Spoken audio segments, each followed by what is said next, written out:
कृषक उत्पादक संघ प्रति सरकारଙ୍କର अवहेला। एकत्रित हेले पंजीकृत चाषी।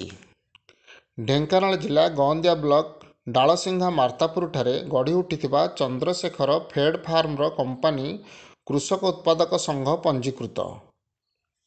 अंशीदार चाषी माने आज असंतोष प्रकाश करिसेंती। ए संपर्क में आज विशिष्ट कृषक नेता विपिन सिंह सभापतित्व अनुष्ठित बैठक में आलोचना होइथिला। सूचना अनुसार सरकार कृषि नियम अनुजाई सारा देश में 10,000 कृषक उत्पादक संघ गठन होइछि। सरकार उद्देश्य थिला चाषी मानकर आय द्विगुणित करने और कृषक उत्पादक संघ माध्यम पंजीकृत कृषक मानकु कृषक उत्पादक संघ माध्यम सुलभ मूल्य रे कृषि उत्पादित जिनिस अटा डाली तेल प्रभृति जोगाई देवा। एथिपाई सरकार नाफेड नाबार्ड माध्यम कृषक उत्पादक संघ परिचालना करने सीईओ नियुक्ति करिसेंती। Chandrashekhar fed farmers company NAFED माध्यम परिचालित होउछि। प्राय 1200 रु ऊर्ध्व चाषी चंद्रशेखर फेड फार्मर्स कंपानी रे पंजीकृत होई प्राय 13 लाख टंकार अंशधन डिपोजिट करिसेंती।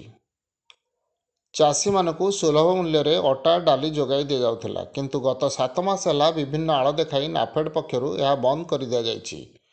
अन्य पक्षरे नाफेड पक्षरु 5 लाख टंका अमानत जमा रखिया पई कुहा जायछि, जहा चाषी माने देबा पई सक्षम नाहंती। चंद्रशेखर फेड फार्मर्स निर्देशक नकुल चरण राउत कहिसंती कंपानी रो सीईओ कर्मचारी को ठीक समय दरमा दिया जाउ नथिबा अभियोग होइछि। मो नाम होछि विपिन बिहारी सिंह। आमर Chandrashekhar ji fade farmers producer company रो मु बोर्ड ऑफ डायरेक्टर अछि।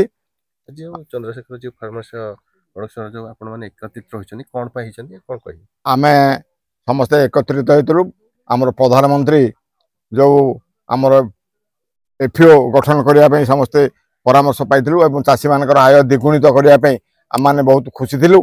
किंतु आमर जो जो माने आमर दायित्व रे अछंती से माने हमकु ठीक मुताबिक बर्तमान अत्यावश्यक द्रव्य जोगाऊ नाहंती। चाषी माने बर्तमान अत्यावश्यक द्रव्य पाउ नाहंती। तेणु समस्त मन में गोटे असंतोष वातावरण सृष्टि होइछि। एथि समस्ते मन दुख भी करछंती। तेणु आमे चाहूछु जेमती आगुरु दिया होतला नाफेड जेमती हमकु दउथिले सेमती पुन हमकु दिया जाऊ एवं चाषी मानक मन रे गोटे हसर द्वार उठू एवं प्रधानमंत्री प्रति तांकर जो आगुरु थिला सहानुभूति सेटा बंची रहू। कोन एबे असुविधा होछि कोन कोन दउना आगुरु तो दउतले एबे कहीं दउना एबे से माने पचारले भी किछि कहू नांती किबा फोन भी रिसीव करू नांती। फोन रिसीव कले भी हमकु कोन प्रकार जिंस कहू नांती। तेणु आमे वर्तमान चाहूछु से कोनसी मते ए जिंस जेमति आगुरु दिया होतला सेम दिया जाऊ।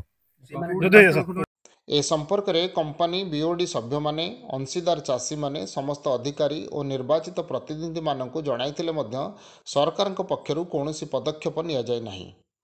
तुरंत यार प्रतिकार करान गले चाषी माने आंदोलन करिया पई चेतावनी दैछंती। रघुनंदन दास कोन कहबे आज काहे के एकत्रित होइसे हमरो बोर्ड ऑफ डायरेक्टर मो एथि अछि मेंबर अछि। आज होउछि कोन कि हमर समस्त गोटे अशांति गोटे सृष्टि होउछि कोन नाफेड हमकु सब सहायता जोगाउथला डाली अटा वर्तमान से बंद कर देछि। 6 मास हला बंद कर देछि। वर्तमान पर इश्यू उठु जे 5 लाख टका सिक्युरिटी दाखल न होले ये सुविधा दिया जाई परिबो नै। चाषी माने कोडु 5 लाख टका आनी की डिपोजिट करिवे सिक्युरिटी मनी कोड डिपोजिट करिवे ताको भी हमें अभियोग करछु। और चाषी माने थे हताश। तेणु हमको सहयोग करिया में समस्त चाषी एकाठी हेइचंती जे हमको किंतु सरकार सहायता करंतु। आ चाषी यदि एटा प्रधानमंत्री द्वारा गठित होइतिबा यो एफओ पता हारासमेंट रे पहुंचलानी। हाँ मुख्यमंत्री के आगुर जना हाइची धर्मेंद्र प्रधान आस्तिले कपिलास प्रोग्राम को मैराथन दौड़ को तांको हेटी भी हमें दायीपत्र देइछु। और खाद्य जोगान मंत्री तांको भी जना हाइची प्रत्येक जिलापाल को जना हाइची समस्त को जना हाइची ए विषय रे यार किछि वर्तमान पदक्षेप नै नाहंती। सरकार आज पर्यंत पदक्षेप नै नाहंती। पदक्षेप ननेला आगामी दिन रणनीति कोन रही चाषी माने पूरा असंतोष होई कि वर्तमान जो एफओ करा हाइची रास्ता ऊपर को उठिबे सरकार ऊपर तांकर अभिमान आक्रोश प्रकाश करिवे। ढेंकानालरू सौम्यरंजन महांती रिपोर्ट नागराज न्यूज।